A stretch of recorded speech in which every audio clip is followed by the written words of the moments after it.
समुद्र बहुत बड़ा था, उसको लांग पाना सबके बस की बात नहीं। सारी सेना जब दुखी हो गई तब जामवंत जी महाराज कहने लगे, कहूँ रीछ पति सुनी हनुमाना, काजो पे सादे रहो बलवाना, कहूँ रीछ पति सुनी हनुमाना, काजो पे सादे रहो बलवाना, काजो पे सादे रहो बलवाना।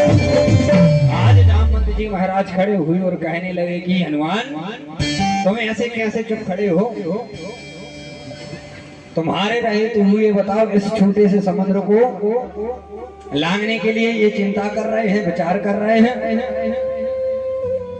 तुम्हारे जैसा महाबलशाली है, पवन तनय बल पवन समाना, बुद्धि विवेक विज्ञान,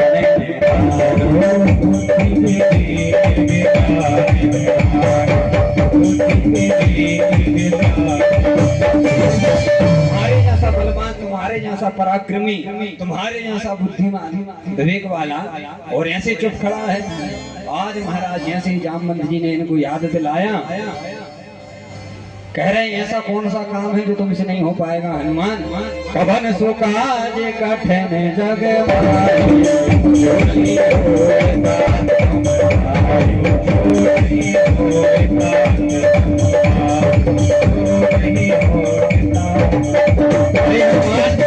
ऐसा कौन सा संसार में काम है जो तुमसे नहीं हो पाएगा। तुम अपने बल पे भूल गए हो। राम काज लगी अवतारा, राम काज तब लगे अवतारा, सुनते भय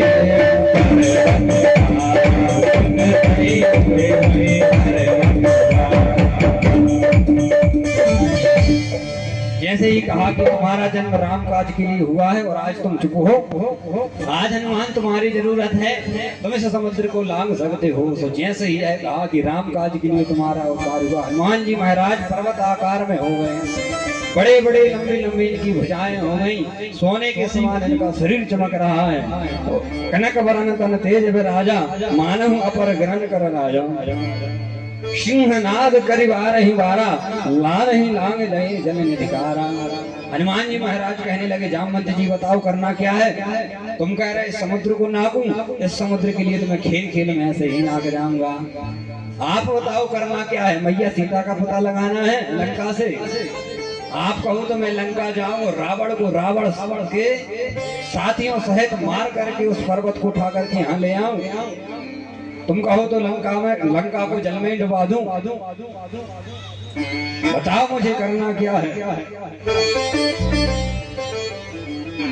जामवंत पूछूं मैं तो ही, उचित सिखावन दीजा, उचित सिखावन दीजा, उचित सिखावन दीजा। मुझे बतलाओ करना क्या है, मुझे उचित सलाह दो। जामवंत जी कहने लगे, हनुमान जी शांत हो जाओ, इतने जोश में आने की जरूरत नहीं है कि तुम जाओ सुना रावण के लिए मसाला करके रख दो, लंका को वहीं डुबो दो। तुम्हें अपन को जितना आदेश मिला उतना काम, क्योंकि समुद्र बहुत बड़ा था।